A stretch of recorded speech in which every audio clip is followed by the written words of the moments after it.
Cuci celana suami berujung petaka. Bukti perselingkuhan terungkap. Alih-alih menangis histeris, istri cerdas ini siapkan jebakan maut elegan untuk suami dan sahabatnya. Tonton sampai habis. Rutinitas pagi Nabila selalu berjalan dengan presisi layaknya jarum jam. Setelah menyeduh kopi hitam tanpa gula, ia memilah pakaian kotor. Nabila bukan tipe perempuan yang menyerahkan seluruh urusan personal suaminya kepada asisten rumah tangga. Baginya, ada hal-hal kecil yang menjadi bentuk perhatian seperti memastikan kantong celana kerja dimasuk ke mesin cuci. Rabu pagi itu terasa biasa saja sampai jemari Nabila menyentuh gumpalan kertas kecil di dasar saku celana bahan berwarna navy milik Dimas. Celana yang dipakai suaminya kemarin. Hari Selasa, Nabila menarik kertas itu. Sebuah karcis parkir berlogo Grand Kusuma Mall. Kertas thermal itu sedikit lecek, tapi tintanya masih terbaca dengan sangat jelas.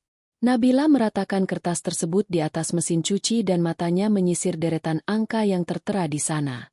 Tanggal 17 Maret itu hari Selasa. Kemarin. Jam masuk pukul 1015 waktu Indonesia Barat. Jam keluar pukul 1520 waktu Indonesia Barat. Nabila terdiam. Desingan pelan kulkas di dapur seolah senyap seketika. Ingatannya berputar tajam pada pesan WhatsApp yang dikirim Dimas kemarin pagi tepat pukul 9.30.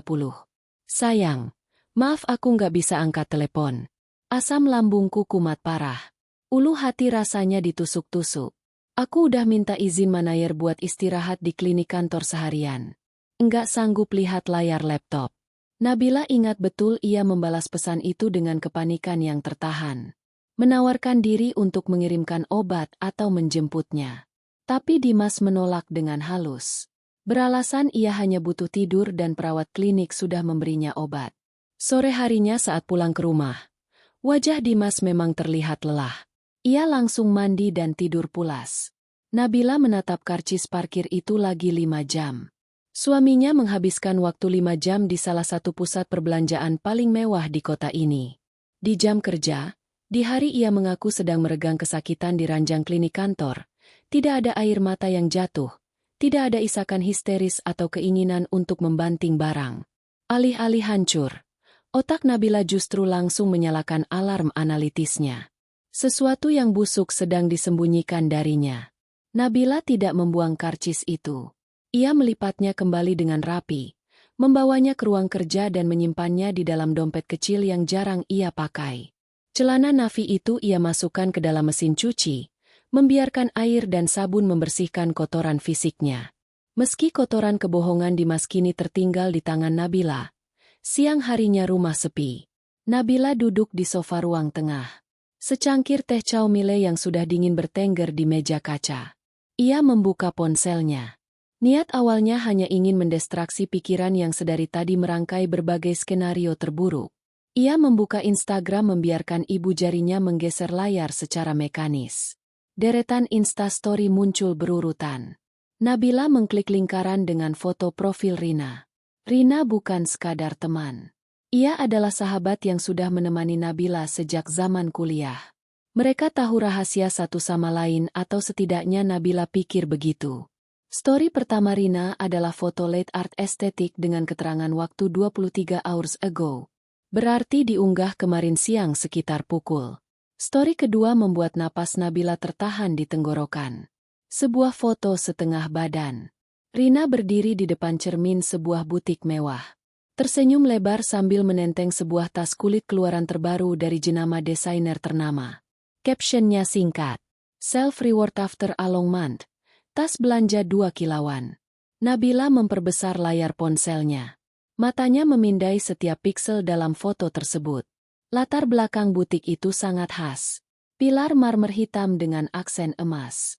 Nabila tahu persis itu adalah butik yang terletak di lantai dasar Grand Kusuma Mall. Jantung Nabila mulai berdegup dengan ritme yang menyakitkan, memompa darah yang terasa dingin ke seluruh tubuhnya. Ia melihat jam unggahan foto tersebut 22 jam yang lalu. Itu berarti sekitar pukul 14. Kemarinah jam siang Grand Kusuma Mall. Kepingan-kepingan itu mulai menyatu dengan presisi yang brutal. Dimas parkir dari jam 10 pagi sampai jam sore. Rina memposting foto belanja di mall yang sama pada jam siang. Kemungkinan mereka berada di tempat yang sama. Pada waktu yang sama secara kebetulan adalah 1:1.000.000. Dan Nabila bukan orang yang percaya pada kebetulan murahan seperti itu. Ia tidak menangis. Otot rahangnya mengeras. Rasa syok perlahan bermutasi menjadi kemarahan yang dingin dan terkendali. Nabila segera menekan tombol pengambil layar. Screenshot pada unggahan Rina. Jejak digital ini hilang setelah 24 jam. Disimpannya foto itu ke dalam sebuah folder rahasia di ponselnya. Sahabatnya dan suaminya, dua orang yang paling ia percayai, mengukir pengkhianatan di punggungnya saat ia sibuk mengkhawatirkan kesehatan suaminya di rumah. Nabila menarik napas panjang, menelan ludah yang terasa sepahit empedu. Malam itu, Nabila menyajikan sup ayam hangat untuk makan malam. Dimas pulang dengan wajah yang dibuat-buat lelah. Melepas dasinya dan mengecup kening Nabila seperti biasa. Sentuhan yang dulu terasa menghangatkan itu kini membuat bulu kuduk Nabila berdiri karena jijik. Namun, ia memasang wajah tenang. Tersenyum layaknya istri yang suportif. "Gimana lambungnya, Mas? Udah baikan hari ini?" Nabila bertanya lembut sambil menyendokkan nasi ke piring Dimas. Dimas menghela napas panjang, mengambil sendok dan mulai makan. "Lumayan, Yang. Walau masih agak perih kalau telat makan.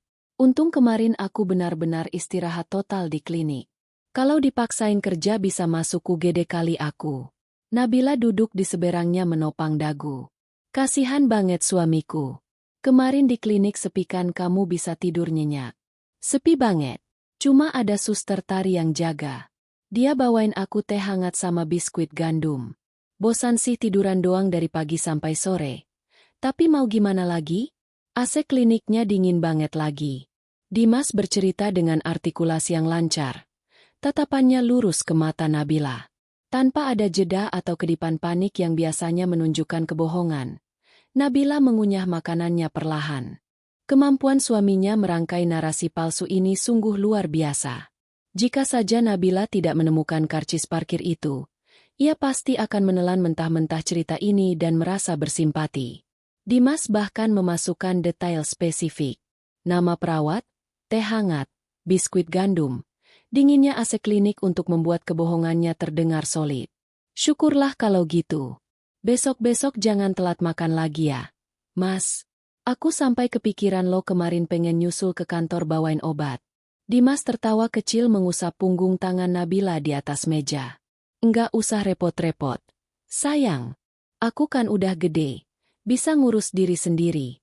Kamu fokus aja sama kegiatan kamu di rumah. Masakan kamu selalu bikin aku cepat sembuh."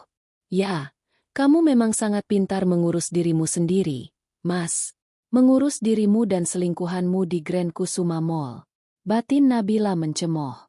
Nabila menarik tangannya perlahan dengan alasan ingin mengambilkan air minum. Ia tidak mencecar lebih lanjut.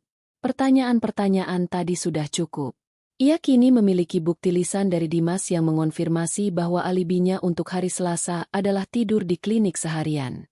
Kebohongan ini adalah senjata yang akan Nabila gunakan untuk menjerat leher suaminya sendiri nanti. Keesokan harinya, Nabila mengirim pesan kepada Rina, mengajaknya makan siang di sebuah kafe di pusat kota. Rina menyetujui dengan antusias, membalas dengan deretan emoji hati dan pelukan. Saat Nabila tiba, Rina sudah duduk di sudut kafe melambaikan tangan dengan riang.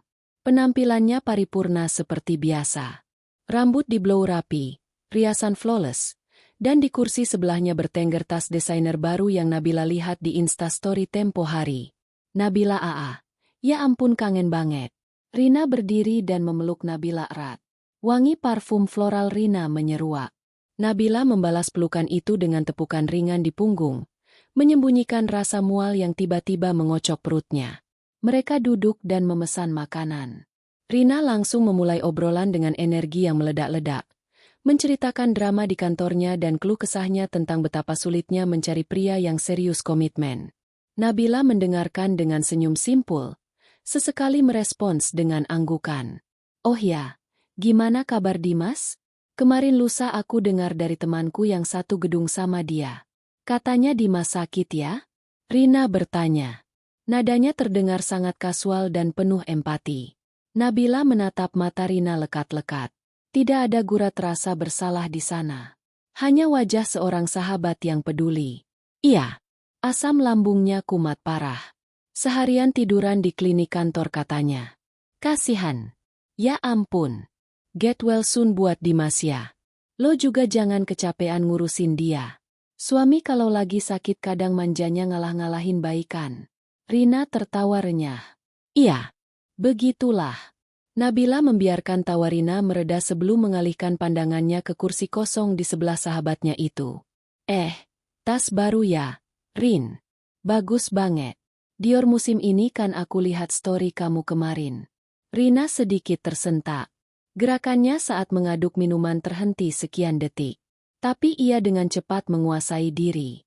Wajahnya berbinar. Iya. Astaga. Nabila. Lo tahu nggak sih gue nabung buat tas ini dari 6 bulan lalu pas bonus tahunan cair kemarin? Langsung deh gue check out sisa kekurangannya. Akhirnya kebeli juga. Beli di mana? Bukannya yang warna sage green itu limited edition ya? Susah loh nyarinya kalau beli online. Pancing Nabila. Nadanya penuh ketertarikan yang lugu. Iya emang susah. Gue nitip Justi pelanggan gue sih. Untungnya dia dapat slot di Eropa. Jadi dikirim langsung. Jawab Rina lancar. Nabila tersenyum makin lebar. Kebohongan demi kebohongan. Nabila jelas-jelas melihat latar belakang butik resmi di Grand Kusuma Mall pada foto Rina. Tapi sahabatnya itu memilih berbohong soal jasa titip. Jika Rina berbelanja sendiri dengan uangnya, untuk apa ia menyembunyikan fakta bahwa ia pergi ke mall? Satu-satunya alasan Rina berbohong adalah karena ia pergi ke sana tidak sendirian. Ia pergi bersama pria yang seharusnya terbaring sakit di klinik. Pria yang membelikan tak seharga puluhan juta itu untuknya. Wah, hebat kamu, Rin. Usaha keras emang enggak mengkhianati hasil ya. Cocok banget tasnya buat kamu. Ucap Nabila lembut. Kata-katanya memiliki arti ganda yang sayangnya tidak ditangkap oleh Rina yang kini sibuk memamerkan detail jahitan tas tersebut. Nabila menghabiskan sisa makan siang itu dengan akting tingkat tinggi. Ia membuktikan pada dirinya sendiri bahwa jika suaminya dan sahabatnya bisa bersandiwara, ia bisa bermain jauh lebih baik. Ia tidak menangis, tidak melabrak, tidak menumpahkan es kopi ke wajah Rina. Ia menyimpan semua amarahnya. Memadatkannya menjadi sebuah peluru yang hanya akan ia tembakkan di saat yang tepat. Sore itu, setelah berpisah dengan Rina, Nabila tidak langsung pulang. Ia mampir ke sebuah toko buku dan membeli sebuah buku catatan kecil bersampul hitam polos beserta sebuah flash disk dengan kapasitas penyimpanan besar. Sesampainya di rumah, Nabila mengunci diri di ruang kerjanya. Suasana rumah yang hening membantunya berpikir jernih. Ia duduk di depan meja, membuka buku catatan hitam itu, dan menuliskan judul di halaman pertama dengan huruf kapital yang tegas. Timeline 17 Maret. Ia mulai mencatat apa yang sudah ia ketahui. Fakta-fakta keras yang tidak bisa dibantah.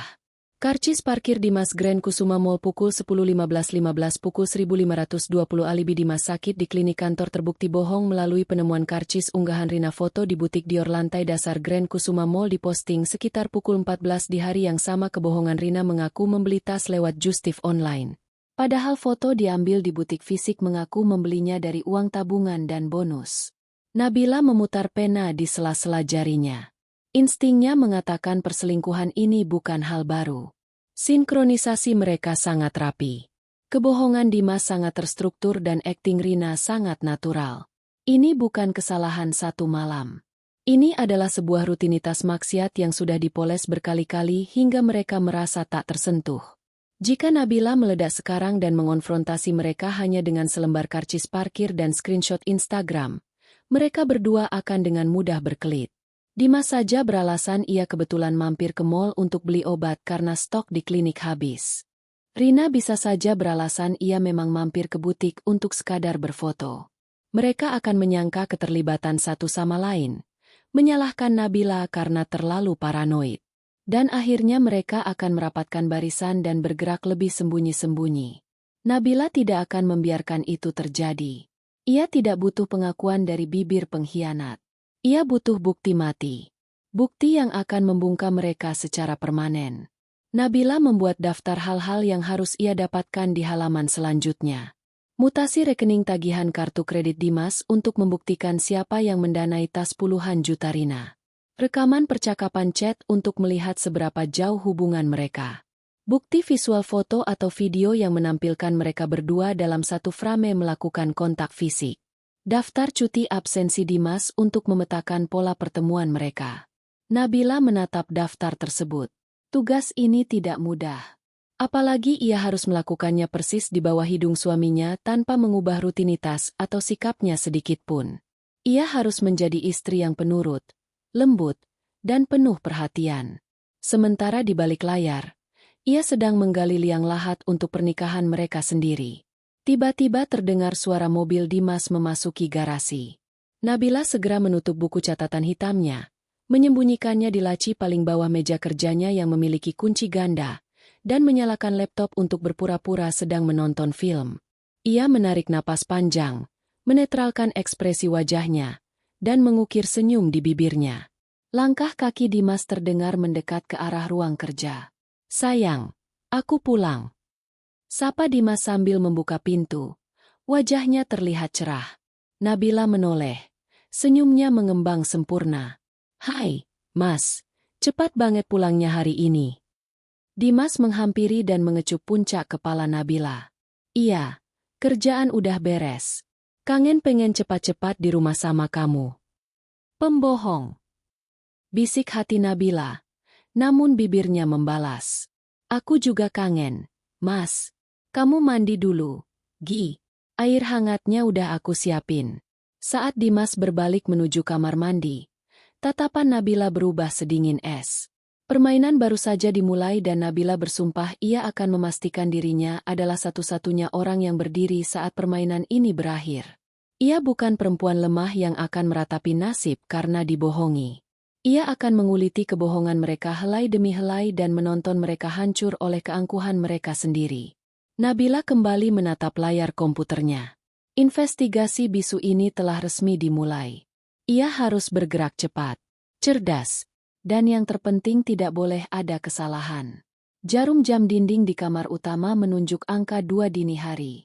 Suara dengkuran halus Dimas mengalun teratur, memecah kesunyian malam. Nabila berbaring telentang di sebelahnya. Mata terbuka lebar menatap langit-langit kamar yang gelap. Kantuk sama sekali tidak sudi mampir. Di kepalanya, roda gigi rencana berputar cepat, menghitung probabilitas dan risiko dengan gerakan lambat yang sudah ia latih dalam pikirannya selama berjam-jam.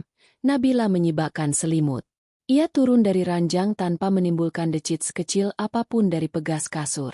Suhu pendingin ruangan terasa menggigit kulit. Namun Nabila tidak peduli.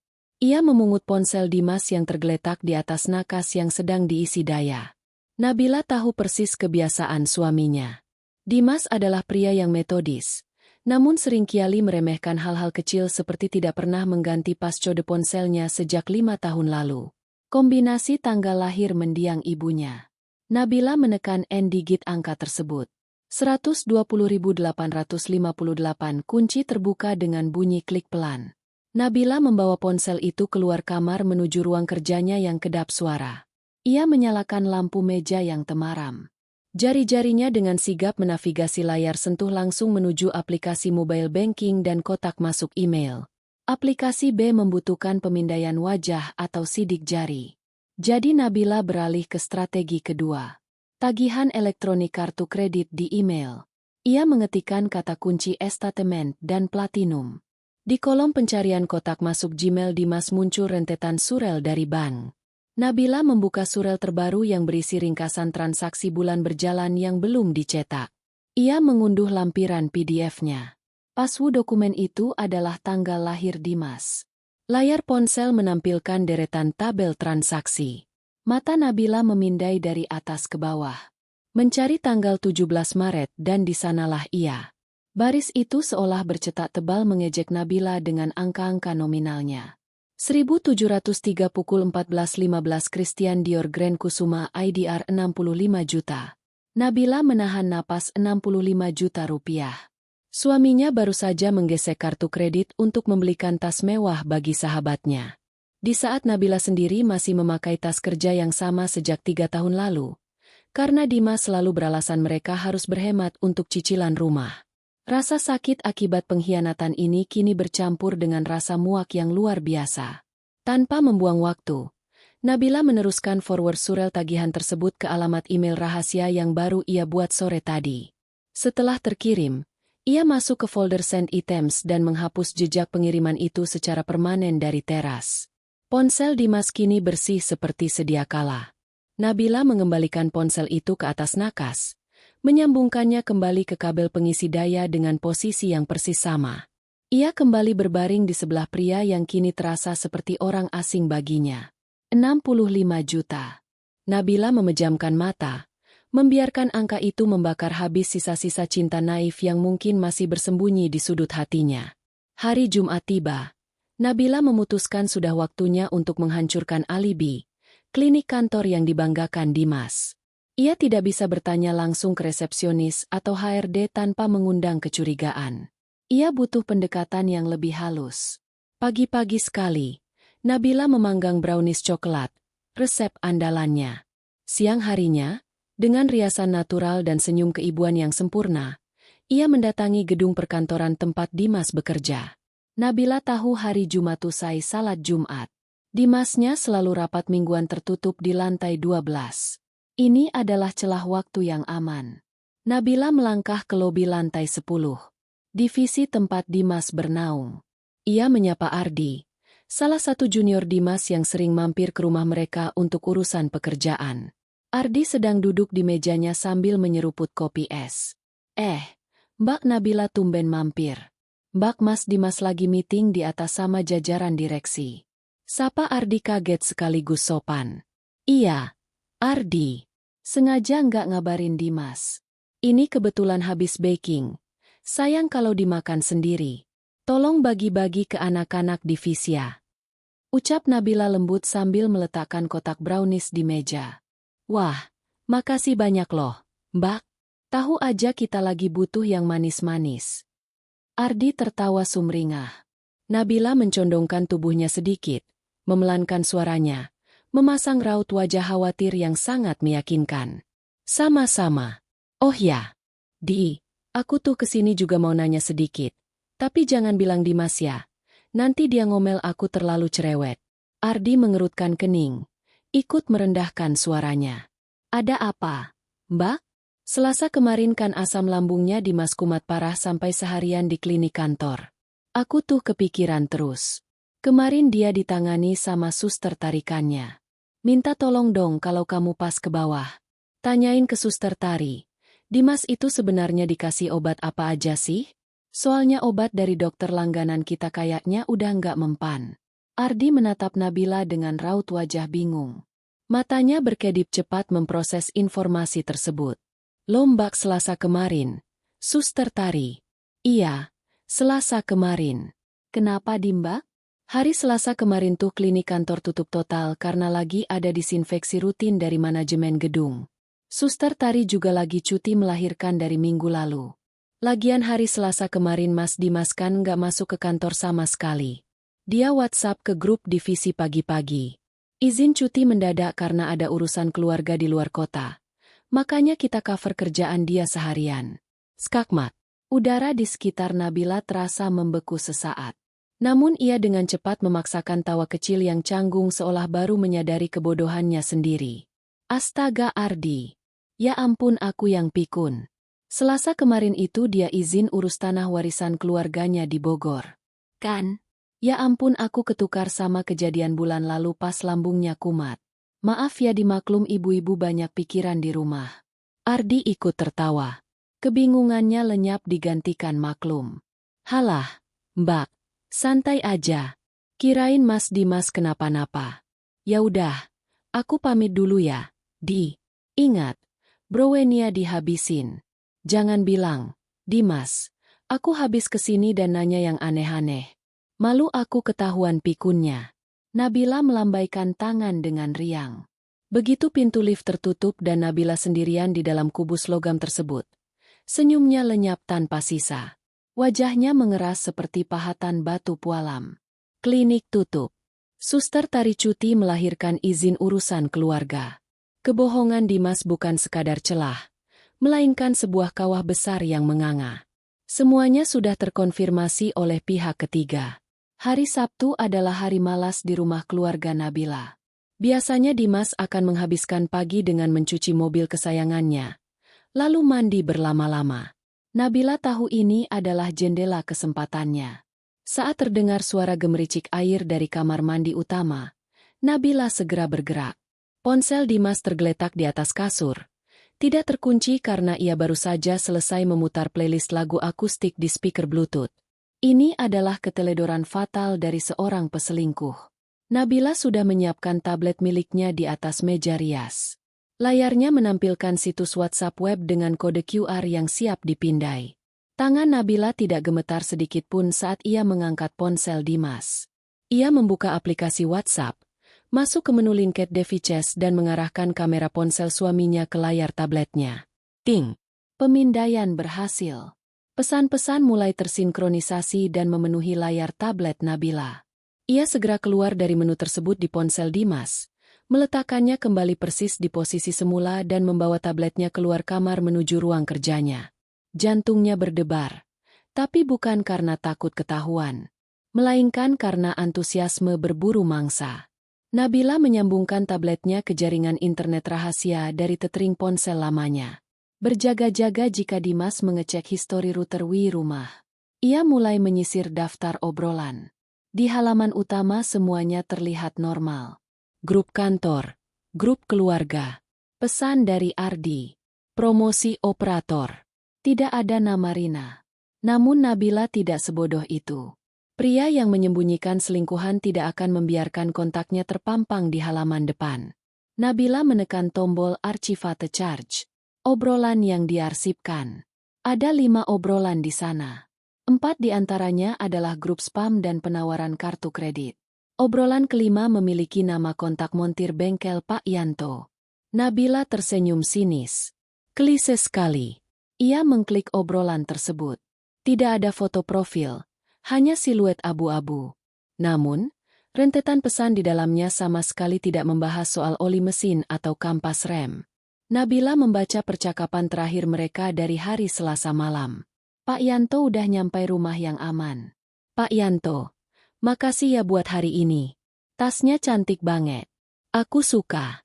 Kamu emang yang terbaik memberikan ciuman hati merah 2. Dimas, sama-sama.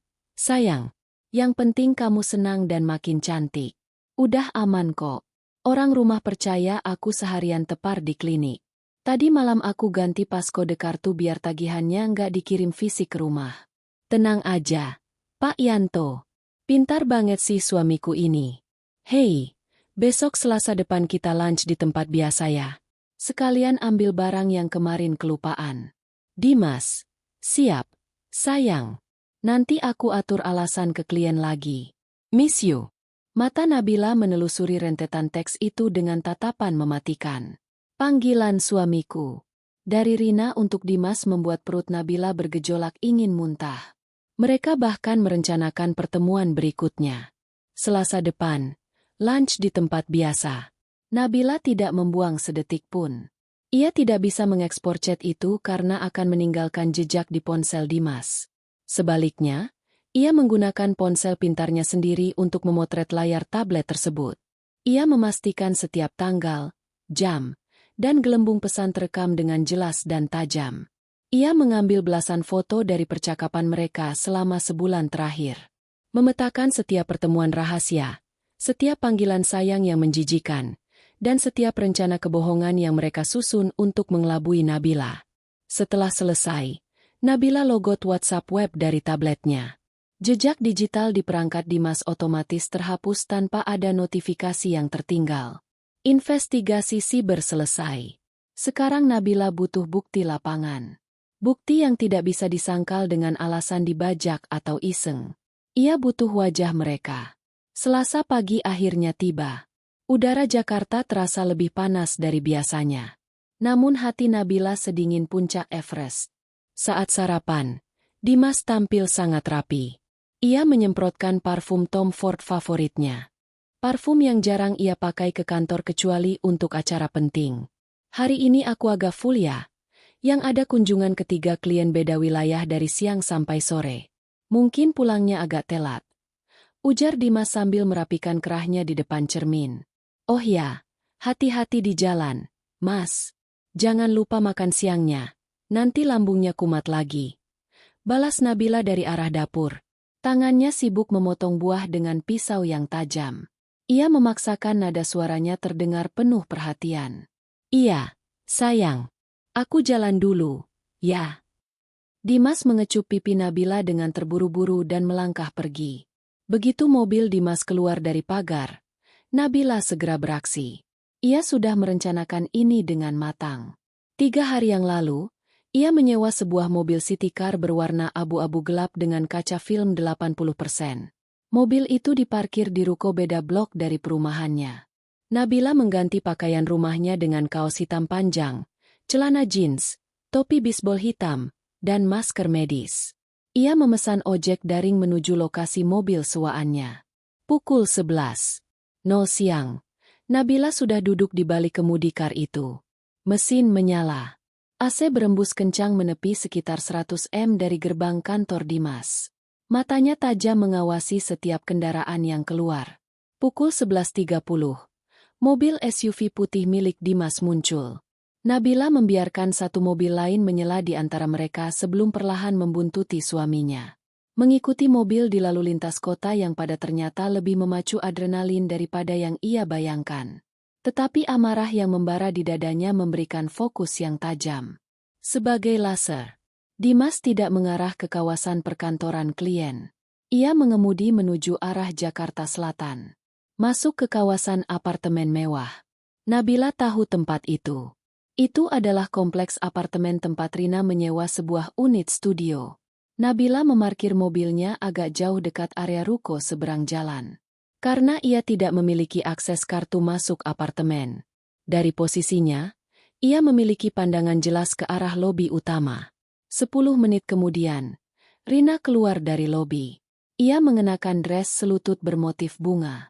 Rambutnya digerai indah dan di bahunya tersampir tas Dior seharga 65 juta rupiah yang dibayar menggunakan keringat rumah tangga Nabila. Mobil Dimas menepi. Rina masuk ke kursi penumpang depan.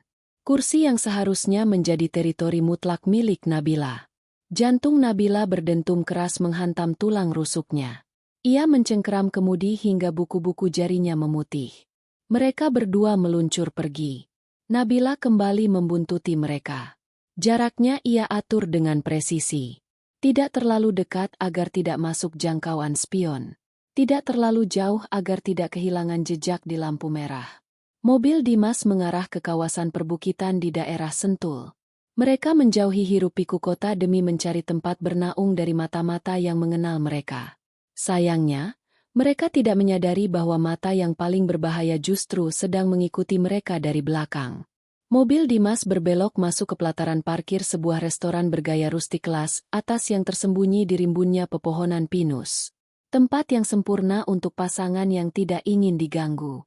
Tempat yang sepi, eksklusif, dan jauh dari radar pertemanan mereka. Nabila memarkir mobil sewanya di area yang paling ujung diapit oleh 2 mobil besar yang menyembunyikan posisinya. Ia mematikan mesin. Tangannya meraih kamera DSLR yang ia pinjam dari saudaranya, lengkap dengan lensa telefoto jarak jauh dan menyembunyikannya di dalam tas tote begak besar. Ia menurunkan sedikit masker medisnya, membetulkan letak topi dan melangkah keluar. Angin perbukitan yang sejuk menampar wajahnya. Namun, Nabila tidak merasakannya. Ia masuk restoran dengan kepala menunduk. Suasana dalam restoran remang-remang. Dihiasi lampu gantung bernuansa hangat dan alunan musik jazz.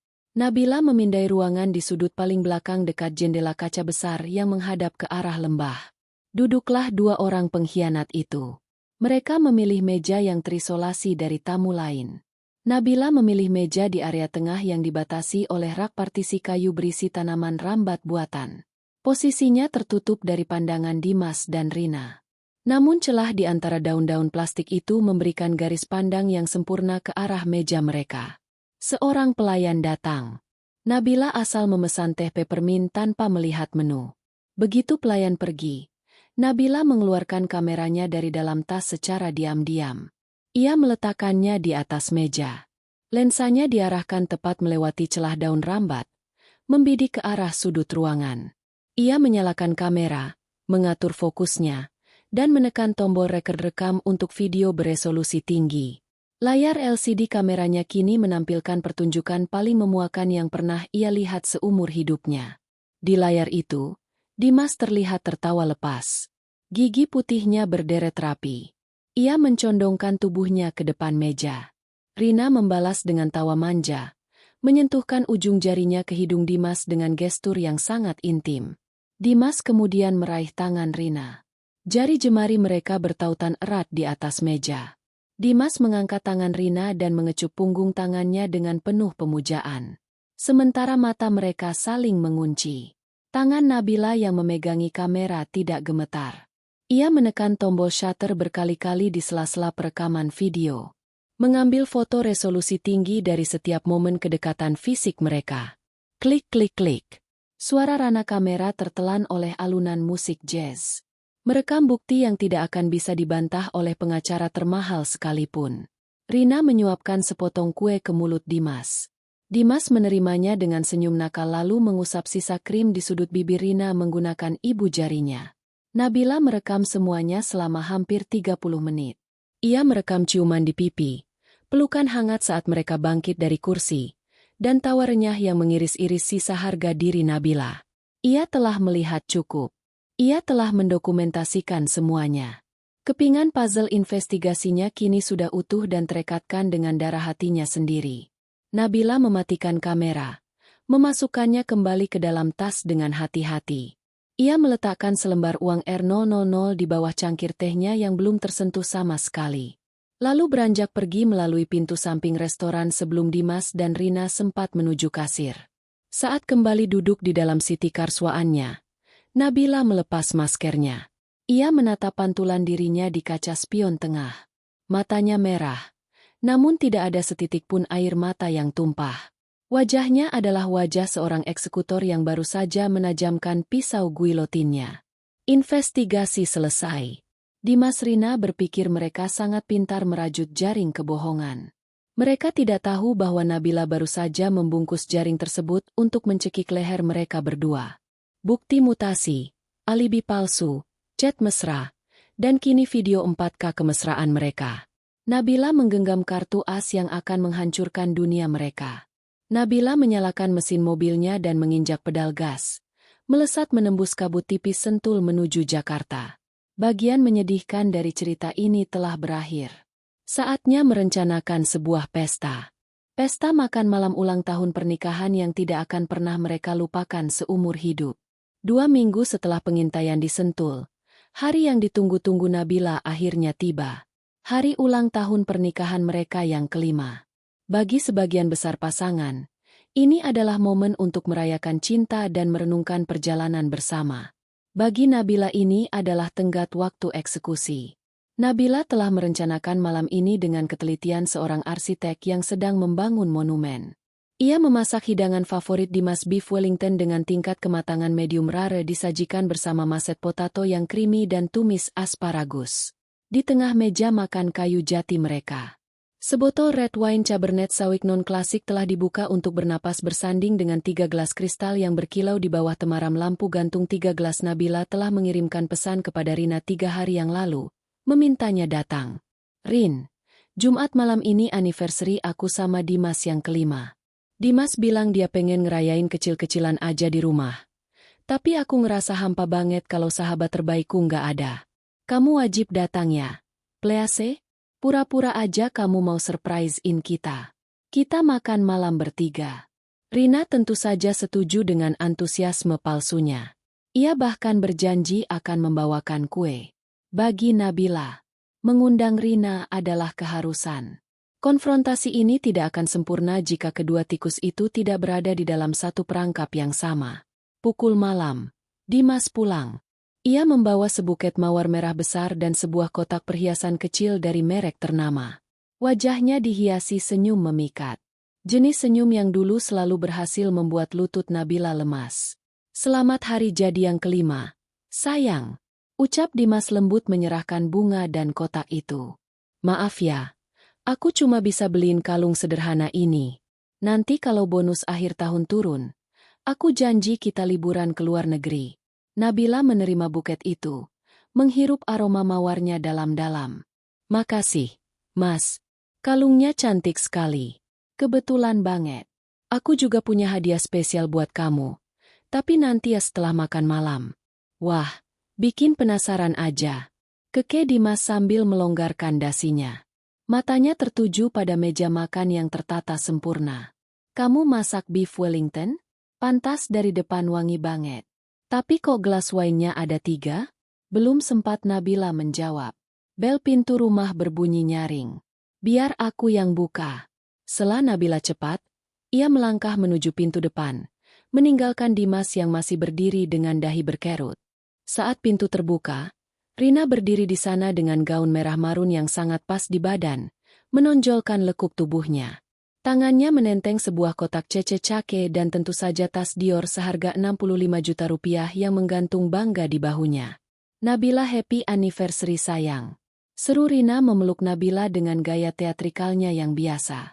Makasih, Rin. Ayo masuk. Dimas udah di dalam.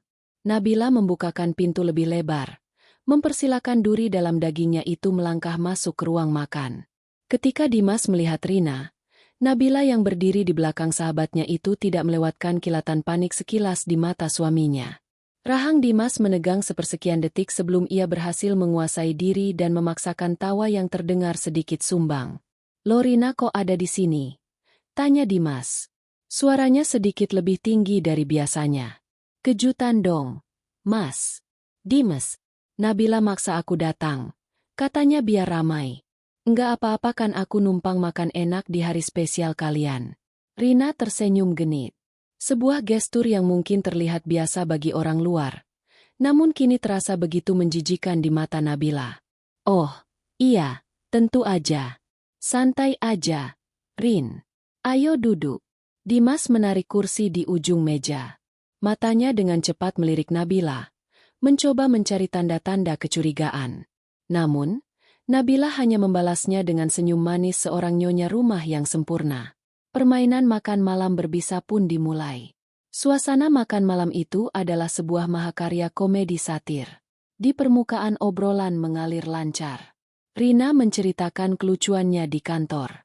Dimas tertawa menanggapi dan Nabila menjadi penengah yang anggun. Nabila menyajikan potongan beef Wellington, menuangkan wine ke setiap gelas dan mendengarkan celotehan mereka dengan ketenangan yang mematikan.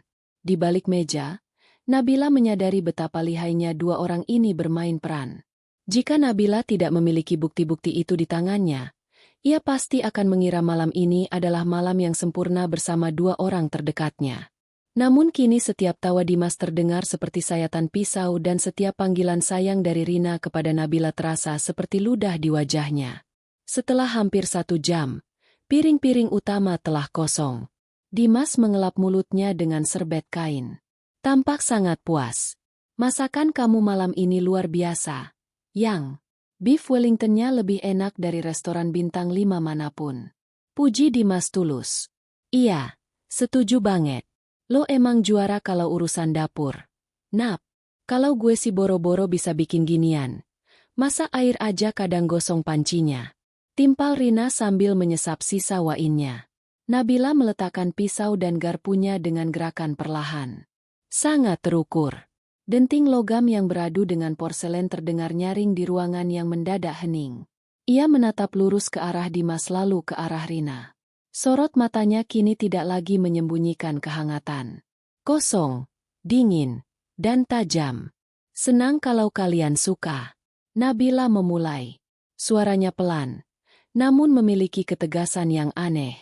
"Oh ya, Mas, tadi kamu bilang penasaran sama hadiah anniversary dari aku, kan?" Dimas tersenyum. Meski kini ada sedikit keraguan di matanya melihat perubahan drastis pada aura istrinya. "Iya, apa tuh, Yang?" Kayaknya serius banget. Sebentar. Nabila berdiri dari kursinya, berjalan menuju kabinet kecil di sudut ruang makan. Ia membuka lacinya dan mengeluarkan sebuah amplop coklat tebal yang tersegel rapi. Ia kembali ke meja dan meletakkan amplop itu tepat di tengah di antara gelas Dimas dan kotak kue bawaan Rina. Ini hadiahnya. Silakan buka. Mas. Rina juga boleh ikut lihat. Lagian kalian kan berteman baik. Nada Nabila datar tanpa emosi layaknya seorang pembaca berita yang sedang membawakan laporan cuaca. Dimas menatap amplop itu dengan alis bertaut. Rina mencondongkan tubuhnya ke depan. Pura-pura penasaran dengan tangan yang entah mengapa mulai sedikit berkeringat. Dimas merobek ujung amplop dan mengeluarkan isinya. Benda pertama yang jatuh ke atas meja adalah selembar kertas termal yang sudah sedikit lecek. Karcis parkir Grand Kusuma Mall. Dimas menatap karcis itu. Darah seolah tersedot habis dari wajahnya dalam hitungan detik. Ia terdiam kaku. Itu karcis parkir kamu bulan lalu, Mas. Hari Selasa dari jam 10 pagi sampai jam 3 sore. Lucu ya? Padahal di hari yang sama kamu bilang kamu lagi meregang nyawa nahan sakit lambung di klinik kantor? Ucap Nabila. Suaranya membelah kesunyian ruangan bagai sabetan pedang. Napas Rina tertahan.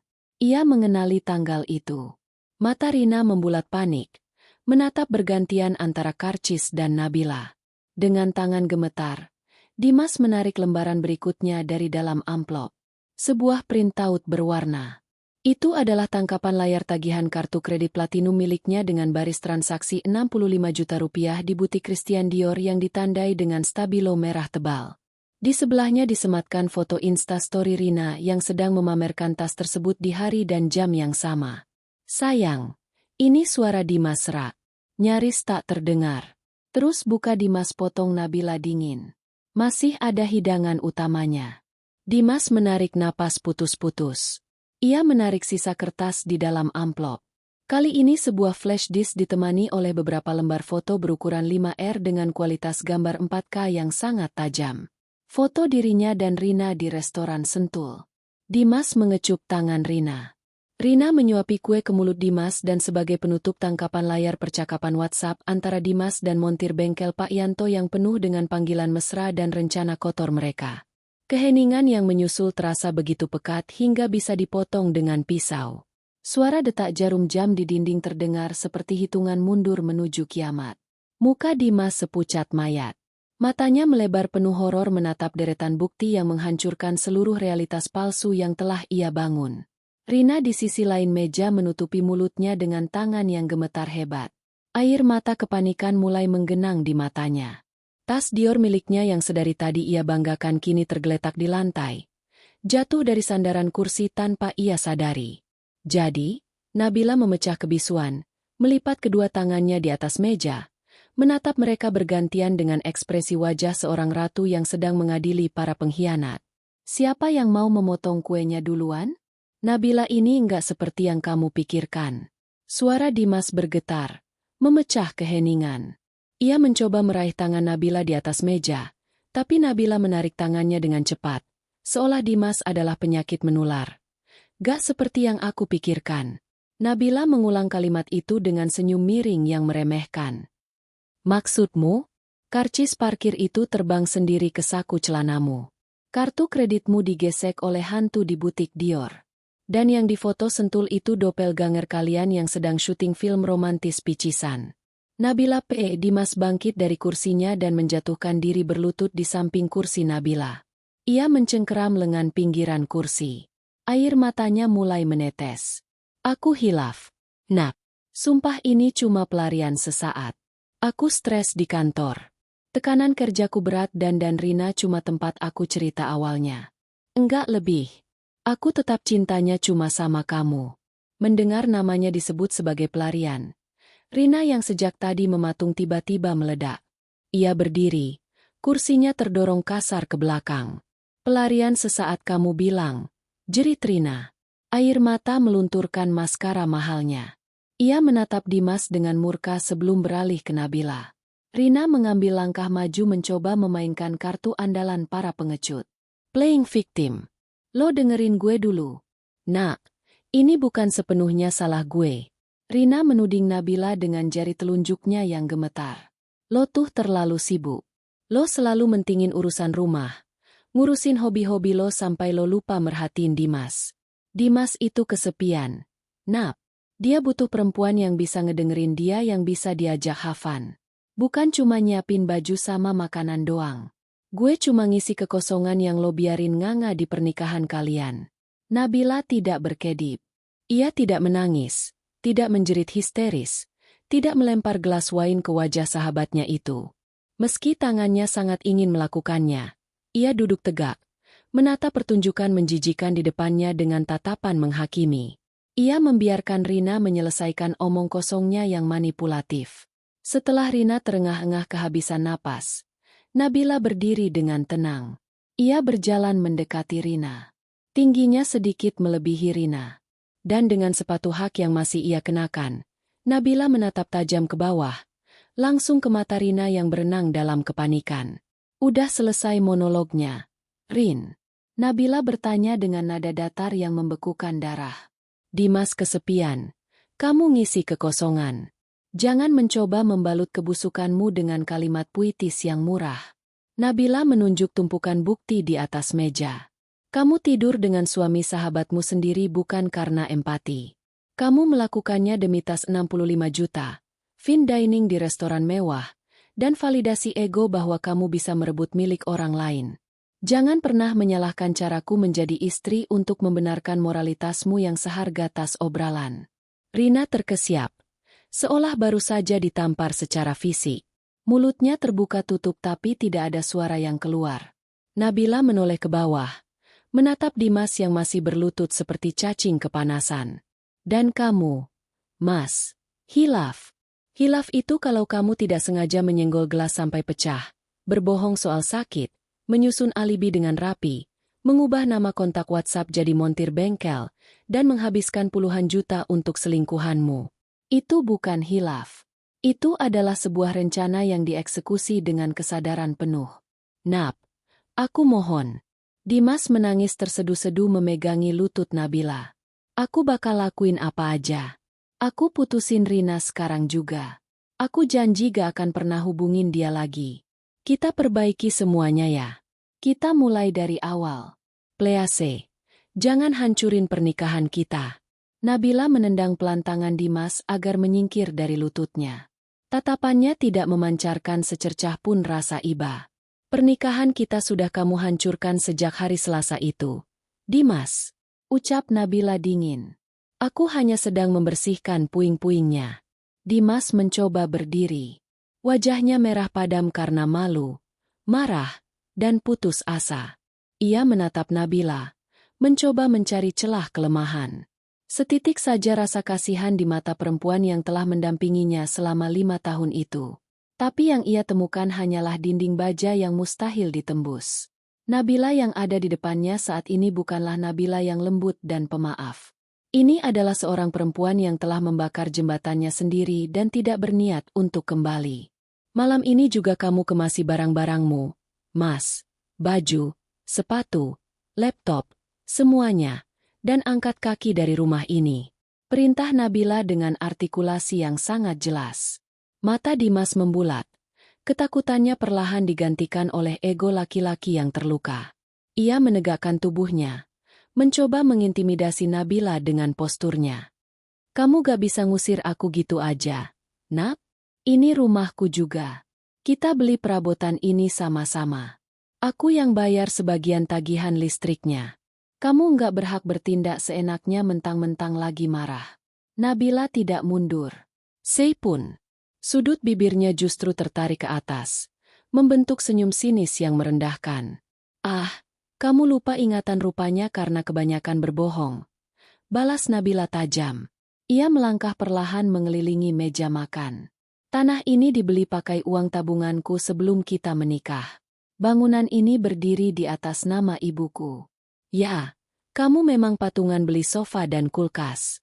Tapi silakan bawa kulkas itu di punggungmu malam ini kalau kamu mau. Hak guna bangunan ini 100% milikku. Kalau kamu tidak keluar dalam waktu 1 jam, aku akan menelepon satpam kompleks dan polisi untuk mengusir penyusup. Dimas mengepalkan tangannya kuat-kuat. Ia tahu Nabila benar. Secara legal, ia tidak memiliki kekuatan apapun atas rumah ini. Ia menatap Nabila lekat-lekat, berharap ancaman itu hanya gertakan emosional. Namun, wajah istrinya sedingin pualam. Kamu benar-benar sekejam ini, Nabila. Membuang 5 tahun pernikahan kita cuma karena satu kesalahan. Desis Dimas mencoba membalikan rasa bersalah. Kamu yang membuangnya, Dimas. Aku hanya membuang sampahnya keluar rumah. Balas Nabila tanpa ragu. Waktumu 58 menit lagi. Naik ke atas dan berkemas. Merasa kalah telak, Dimas mengumpat pelan di bawah napasnya. Ia berbalik dan setengah berlari menaiki tangga dengan langkah gontai dan amarah yang meletup-letup. Terdengar bantingan pintu lemari dari lantai atas. Nabila membalikkan badannya menghadap Rina yang sedari tadi membeku di dekat pintu menciut seperti tikus yang terpojok. Rina buru-buru memungut tas Diornya dari lantai. Wajahnya pucat pasi, matanya sembab. Dan untuk kamu, kata Nabila. Suaranya lebih pelan tapi tidak kalah mematikan. Pintu keluarnya ada di sana. Jangan pernah menampakkan wajahmu di depanku lagi. Dan asal kamu tahu, memungut sampah sisa orang lain tidak akan membuatmu terlihat lebih mahal. Silakan ambil suamiku. Kalian pantas untuk satu sama lain. Bibir Rina bergetar. Ia ingin membalas, ingin membela diri.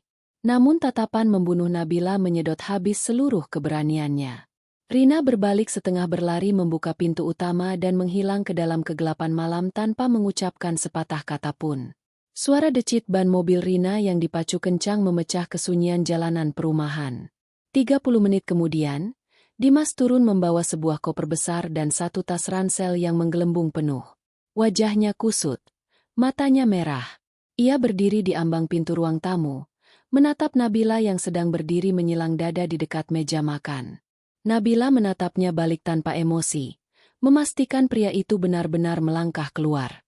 Aku akan kembali besok untuk ambil sisa barangku, ucap Diaskaku. Nadanya campuran antara gengsi dan rasa sakit. Pastikan kamu mengirim pesan sebelum datang supaya aku bisa menyuruh asisten rumah tangga meletakkannya di teras. Aku tidak akan membukakan pintu untukmu. Nabila menjawab lugas. Dimas menelan ludah. Rahangnya mengeras. Tanpa sepatah kata lagi, ia menyeret kopernya keluar. Suara roda koper yang bergesekan dengan aspal garasi terdengar seperti geraman panjang. Disusul suara mesin mobil SUV putihnya yang menderu, mundur dan perlahan menjauh dari pandangan. Ketika suara mesin mobil itu akhirnya lenyap ditelan jarak, rumah itu menjadi sangat sunyi. Nabila berdiri sendiri di tengah ruang makan. Meja itu masih penuh dengan sisa beef Wellington yang mulai dingin, gelas-gelas wine yang setengah penuh, dan tumpukan bukti pengkhianatan yang berserakan. Nabila memejamkan matanya rapat-rapat, menarik napas panjang melalui hidung dan menghembuskannya perlahan. Ada rasa perih yang menusuk jauh di dalam dadanya. Sebuah lubang yang ditinggalkan oleh pria yang pernah ia cintai sepenuh hati. Pengkhianatan itu nyata dan rasanya menyakitkan.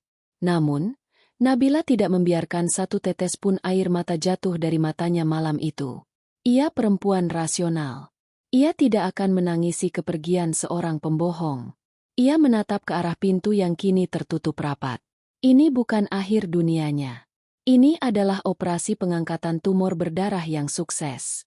Rasa sakitnya adalah tanda bahwa ia sedang menyembuhkan diri. Nabila berjalan menuju meja, mengumpulkan kembali berkas-berkas di dalam amplop coklat itu. Ia akan membutuhkannya besok untuk diserahkan kepada pengacara perceraian. Keesokan paginya, sinar matahari menerobos masuk dari celah tirai kamar utama, menyilaukan mata Nabila. Ia terbangun di ranjang yang kini terasa terlalu luas.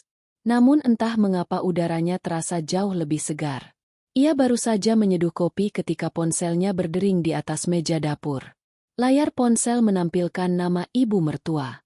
Nabila sudah menduga ini akan terjadi. Dimas pasti langsung berlari pulang ke rumah orang tuanya semalam dan menceritakan versinya sendiri.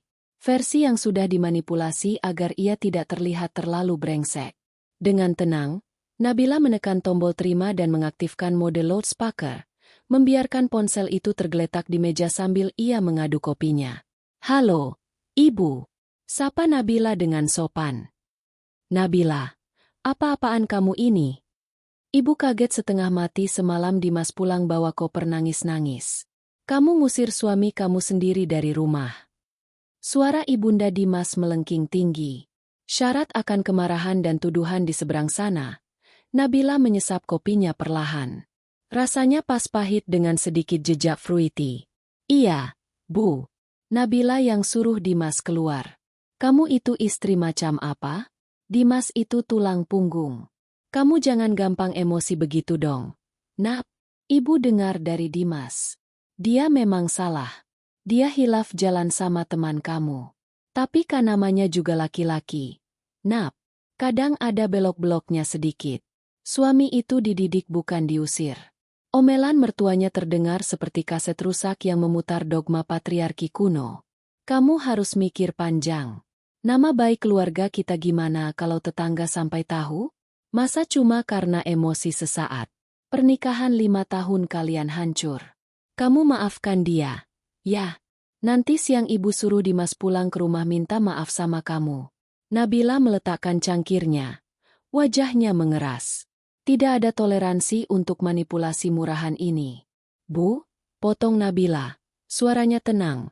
Namun memiliki bobot yang membuat mertuanya terdiam di ujung sana. Dimas tidak jalan sama teman saya. Dimas berselingkuh. Dia memalsukan alibi sakit. Membelikan selingkuhannya barang-barang mewah pakai uang yang harusnya untuk rumah tangga, dan merencanakan perselingkuhannya dengan sangat sadar. Itu bukan hilaf laki-laki. Itu cacat karakter. Ya, tapi tunggu Bu. Nabila belum selesai. Potong Nabila lagi dengan otoritas penuh. Nabila bukan tipe perempuan yang bisa disuruh menelan harga dirinya demi nama baik keluarga. Kalau ibu merasa kelakuan Dimas itu hal yang wajar bagi seorang laki-laki, berarti ibu gagal mendidik anak ibu untuk menghargai sebuah komitmen. Nabila, berani kamu ngomong gitu ke ibu?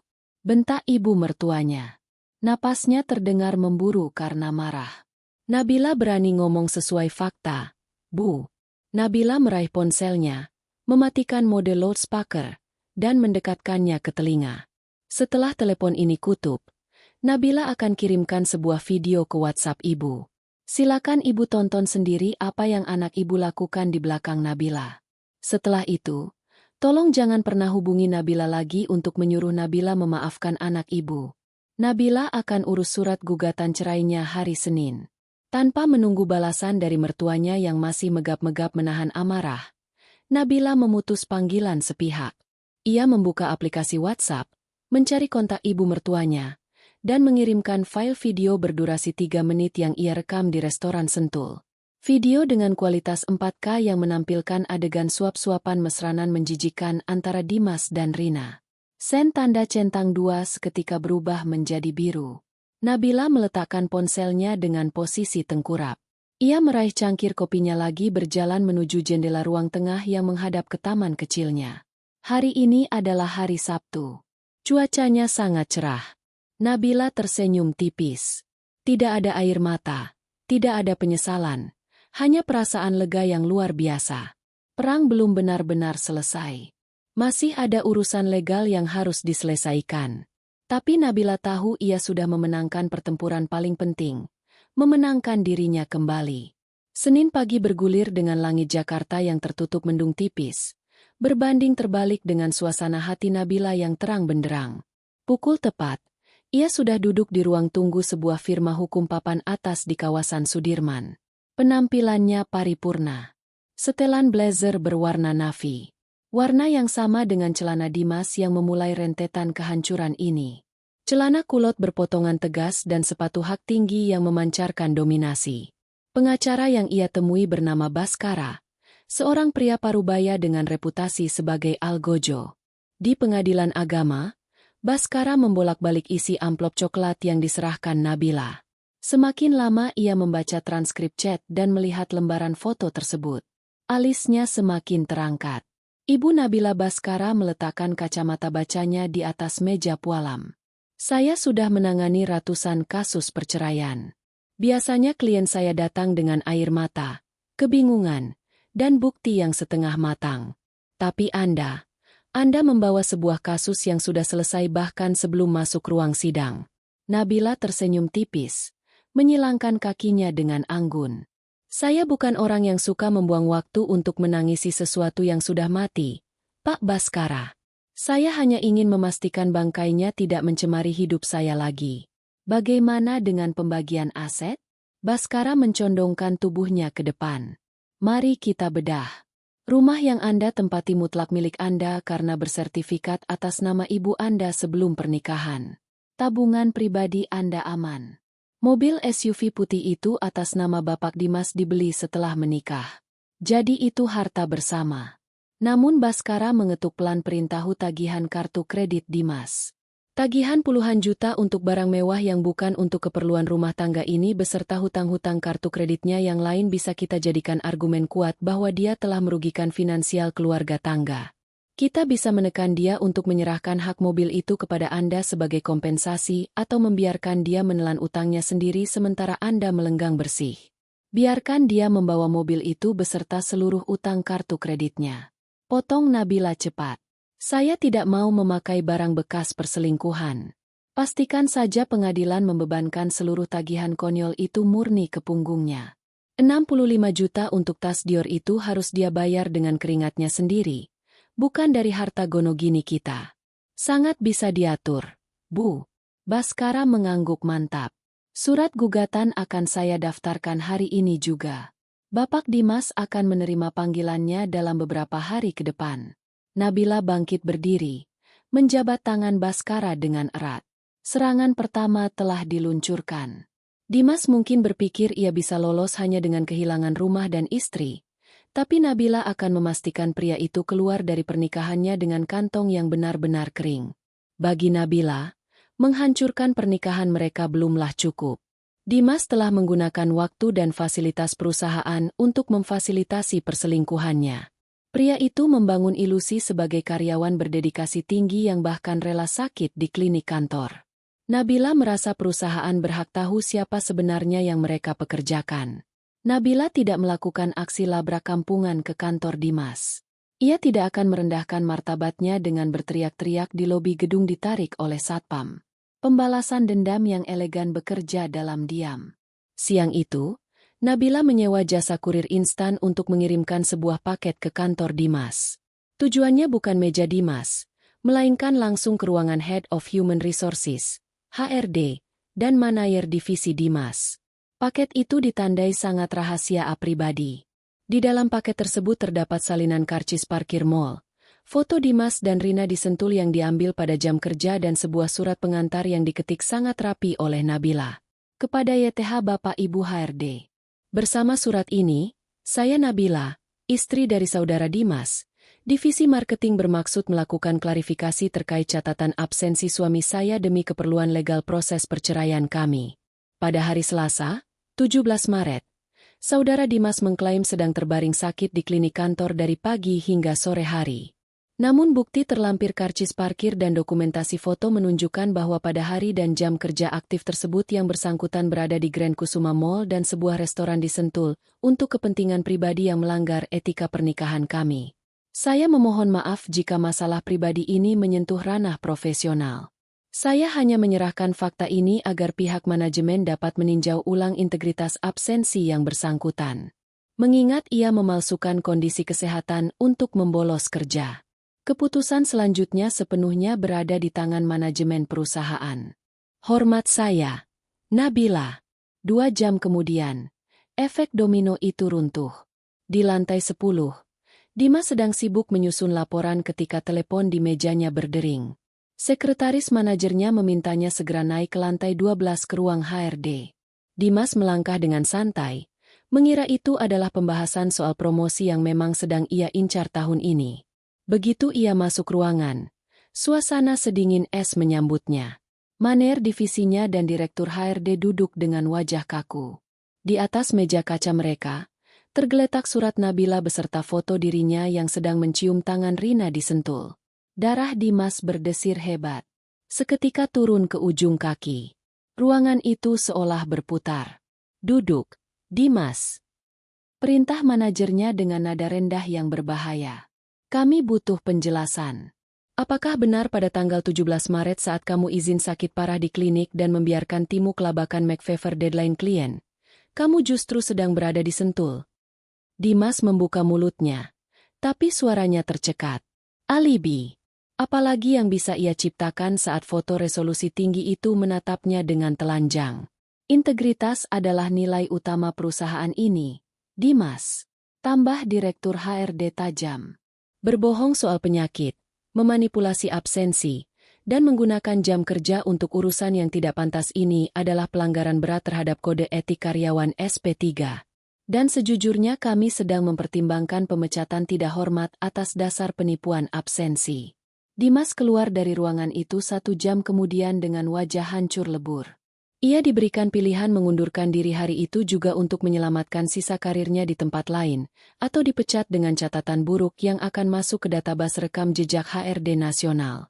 Karir yang ia bangun susah payah hancur berkeping-keping karena satu surat berstempel elegan dari istrinya. Sementara kehidupan profesional Dimas terbakar habis, Rina sibuk mencoba memadamkan api di kehidupan sosialnya. Rina sadar betul bahwa Nabila memegang kartu as. Jadi ia memutuskan untuk melakukan langkah preventif, memanipulasi narasi sebelum Nabila sempat berbicara. Di grup WhatsApp, alumni FISIP yang berisi puluhan teman kuliah mereka, Rina mengetik sebuah paragraf panjang yang mendayu-dayu. Rina, teman-teman, aku mau minta maaf kalau bawa masalah pribadi ke grup ini. Aku lagi di fase terendah banget.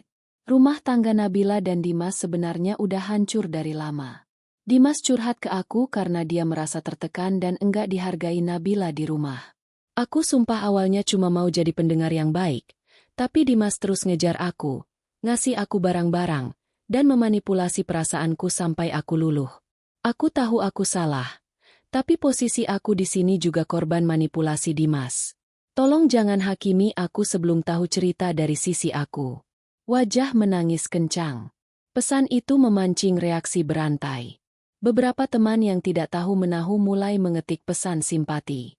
Menanyakan kronologi dan menyalahkan Dimas sebagai pria hidung belang.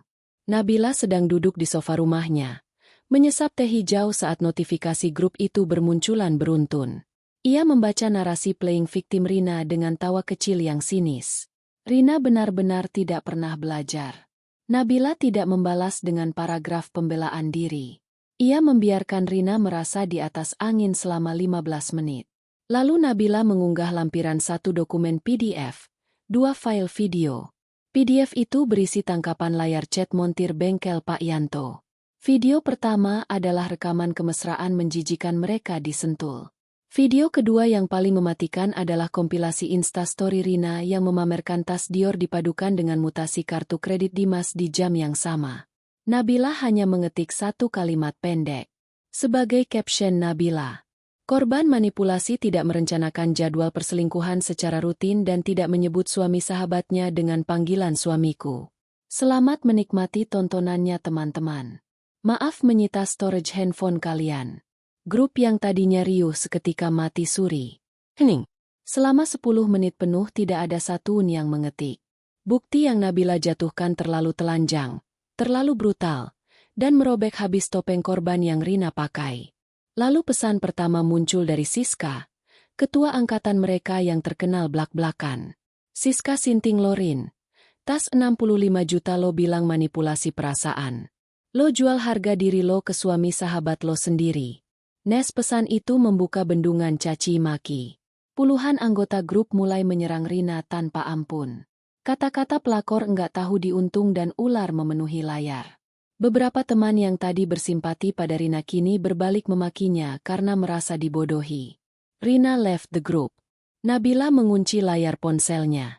Rina mungkin kabur dari grup itu, tapi Nabila tahu screenshot dari grup tersebut akan menyebar ke sirkel pertemanan lain, ke grup kantor Rina, kemana-mana. Reputasi Rina sebagai perempuan mandiri yang elegan telah mati malam itu juga digantikan oleh label permanen sebagai pengkhianat murahan kelas 3. Rina secara sosial telah dieksekusi mati. 3 bulan berlalu. Angin topan. Ruang mediasi di Pengadilan Agama Jakarta Selatan terasa pengap. Ini adalah tahap prosedural yang harus dilewati sebelum sidang putusan. Dimas duduk di seberang meja mediasi. Penampilannya sangat jauh dari pria necis berparfum Tom Ford yang dulu Nabila kenal.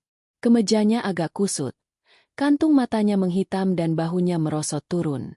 Kehilangan pekerjaan dengan cara yang memalukan membuat Dimas kesulitan mencari posisi setara di perusahaan lain. Cicilan mobil, sewa apartemen murah karena ia tidak berani pulang ke rumah orang tuanya setelah video dari Nabila menyebar dan tagihan puluhan juta untuk gaya hidup selingkuhannya mulai mencekik lehernya. Nabila Dimas membuka suara. Nadanya serak dan memelas. Mediator sedang keluar ruangan sebentar untuk mengambil berkas. Tolong cabut gugatannya.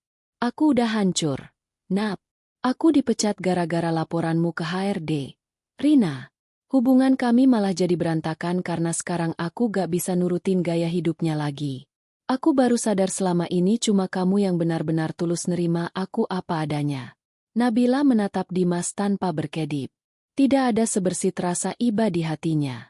Wajah pria di depannya ini terlihat sangat menyedihkan. Dan anehnya, Nabila sama sekali tidak merasakan sensasi kemenangan yang meledak-ledak. Ia hanya merasa kosong lalu lega. Mas Dimas. Nabila berbicara dengan nada formal yang membekukan. Kamu baru sadar aku tulus karena sekarang kamu miskin dan selingkuhanmu mulai menuntut. Itu bukan cinta. Itu insting bertahan hidup dari seekor parasit yang kehilangan inangnya. Aku bukan tempat penampungan untuk pria yang tidak tahu cara menjaga komitmen. Mediator masuk kembali ke ruangan. Nabila menoleh ke arah mediator dengan tegas. Pak, saya menolak mediasi. Tolong lanjutkan ke tahap putusan hari ini juga. Tidak ada yang perlu diselamatkan dari pernikahan ini. 1 jam kemudian, di ruang sidang utama, palu hakim diketuk 3 kali. Bunyinya menggema nyaring. Dan final. Tok tok tok. Gugatan cerai dikabulkan sepenuhnya. Hak milik rumah tetap pada Nabila. Sesuai strategi Baskara, seluruh hutang kartu kredit Dimas yang terbukti tidak digunakan untuk keperluan rumah tangga ditetapkan sebagai beban pribadi tergugat. Nabila keluar dari pengadilan sebagai perempuan merdeka tanpa membawa sepeser pun beban utang pengkhianatan suaminya. Saat Nabila berjalan melewati area parkir menuju taksi daringnya, ia melihat Dimas sedang berdebat sengit di sudut jalan. Di depannya berdiri Rina dengan wajah bersungut-sungut. Dimas tampak memegangi kepalanya yang frustrasi. Sementara Rina menunjuk-nunjuk wajah Dimas. Mobil SUV putih kebanggaan Dimas tidak terlihat di Manaun. Kemungkinan besar sudah ditarik leasing atau dijual untuk menutupi hutangnya. Mereka berdua kini terikat satu sama lain. Bukan oleh cinta, melainkan oleh kebangkrutan dan rasa malu. Karma telah mengambil alih tugas Nabila dengan sangat sempurna. Nabila masuk ke dalam taksi. Tidak menoleh lagi ke belakang. 1 tahun kemudian, aroma mentega yang dilelehkan, coklat premium, dan vanila ekstrak menguar memenuhi sudut sebuah ruko 2 lantai di kawasan Kemang. Di atas etalase kaca yang elegan terpampang papan nama berhuruf emas, La Ferry Bucket Shop. Nabila berdiri di balik meja kasir, mengenakan apron linen berwarna beige yang sangat modis. Rambutnya diikat rapi. Wajahnya memancarkan cahaya yang tidak pernah terlihat selama ia terjebak dalam pernikahannya dulu. Ia menata deretan brownies premium. Resep andalannya yang dulu hanya ia panggang untuk mengorek informasi dari Ardi. Kini resep itu bernilai ratusan juta per bulan. Investigasi bisunya setahun yang lalu telah membakar habis hidupnya yang lama. Namun dari abu tersebut Nabila membangun kerajaannya sendiri. Laite yang dalam bahasa Perancis berarti kebenaran adalah monumen kemenangannya. Lonceng pintu berdenting lembut. Seorang pria muda dengan kemeja flanel masuk ke dalam toko. Selamat siang. Selamat Ardi. Nabila terkejut dengan senyum lebar mengenali mantan junior Dimas di kantor dulu. Ardi tersenyum canggung tapi gembira. Ia melepas kacamata hitamnya. Halo, Mbak Nabila. Makin sukses aja nih. Toko rotinya masuk review food vlogger minggu lalu loh. Makanya saya sengaja mampir ke sini mau borong buat orang kantor. Ya ampun, makasih banyak loh. Di, kabar kamu gimana? Udah naik jabatan dong pastinya. Nabila keluar dari balik meja kasir untuk menyapa lebih dekat. Alhamdulillah, Mbak. Pelan-pelan merangkak naik. Kekeh Ardi. Ia melirik ke sekeliling toko yang artistik dan ramai pengunjung. Mbak Nabila kelihatan bahagia banget. Aura beda banget sama tahun lalu. Aku memang jauh lebih bahagia sekarang. Jawab Nabila jujur tanpa keraguan. Ardi terdiam sejenak. Tampak menimbang-nimbang apakah pantas membicarakan masa lalu. Namun, rasa gatal di ujung lidahnya menang. Mbak Nabila masih suka dengar kabar Mas Dimas enggak? Nabila menggeleng pelan. Wajahnya netral. Sejak palu hakim diketuk, dia sudah mati dalam kamus hidupku. Kenapa emangnya? Saya juga baru dengar dari teman tongkrongan lama. Mbak Mas Dimas kerjanya sekarang serabutan jadi tenaga lepas buat event organizer. Terus dia sama Rina udah putus berantakan 6 bulan lalu. Nabila mengangkat alisnya sedikit sekadar gestur sopan santun untuk merespons. Oh ya iya Mbak. Rina ninggalin Mas Dimas pas tahu utang kartu kredit Mas Dimas numpuk sampai diuber-uber debt collector. Rina gak tahan diajak hidup susah di kos-kosan murah. Soalnya Mas Dimas benar-benar bangkrut. Kemarin ada yang lihat Rina kerja jadi SPG di event pameran mobil. Soalnya dia juga susah nyari kerjaan tetap sejak kasus itu viral di Circle HRD. Ardi bercerita dengan nada setengah berbisik seolah membagikan rahasia negara. Hukum tabur tuai itu presisia. Dia nggak pernah salah alamat. Ucap Nabila dengan tenang. Senyum simpul menghiasi bibirnya. Ia tidak merasa kasihan. Ia juga tidak bersorak kegirangan. Bagi Nabila, Dimas dan Rina adalah karakter dari sebuah buku usang yang sudah lama ia bakar. Fakta bahwa mereka sekarang hancur lebur karena keserakahan mereka sendiri hanyalah sebuah catatan kaki yang tidak penting dalam hidup Nabila yang baru. Benar banget, Mbak. Saya aja merinding kalau ingat kelakuan mereka. Ardi bergidik ngeri. Ya udah, Mbak. Saya mau pesan brownie signature yang isi 2 loyang sama ches kawasangnya 5 ya. Kiap. Khusus buat pelanggan pertama dari masa lalu. Kopinya aku kasih gratis. Kedip Nabila ramah melangkah kembali ke balik mesin kasir. Setelah Ardi pergi menenteng kantong belanjaannya dengan wajah sumringah, Nabila berjalan menuju pintu kaca bagian depan tokonya.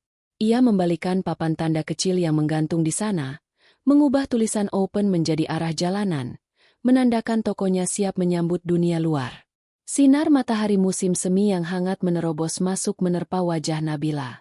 Ia menarik napas panjang, menghirup aroma kopi dan kue panggang yang manis. Hidupnya kini sempurna, bersih dari kebohongan, bebas dari pengkhianatan, dan sepenuhnya berada di bawah kendalinya.